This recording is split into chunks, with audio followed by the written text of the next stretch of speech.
స్థాపించబడింది. దుర్జయుడు అనే కమ్మ మహారాజు నుండి దుర్జయ వంశం ఆరంభమైంది. దుర్జయుడు అనగా జయింపశక్యం కానివాడు. అందుకే కాకతీయుల పునాది గట్టిగా ఉండటం వల్ల వీరి పరిపాలన కొన్ని వందల సంవత్సరాలు వైభవంగా సాగింది. వీరు క్రీస్తు పుట్టుపూర్వోత్తరాలు సరిగా గమనిస్తే సూర్యచంద్ర వంశ జాతుల తర్వాత షడో మహాజనపదాలోని కాంబోజా జాతికి సంబంధించి కమ్మ రాష్ట్ర, కమ్మరథ, కమ్మనాడు ప్రాంతపు అతి పురాతన కమ్మ క్షత్రియులుగా తెలుస్తుంది.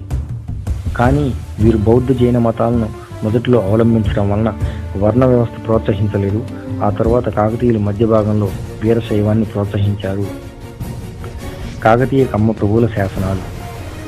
శాసనాధారాలను బట్టి బయ్యారం శాసనం ప్రకారం వెన్నయ్య కాకతీయ కమ్మ దుర్జయ వంశమునకు మూల పురుషుడు. గూడూరు శాసనంలో దుర్జయాన్య సంభూతుడైన ఎర్రనయ్యు అతని భార్య అయిన కమ్మసానియు బేతరాజును కాకతీయ వల్లభుని చేశారని వ్రాయబడి ఉంది.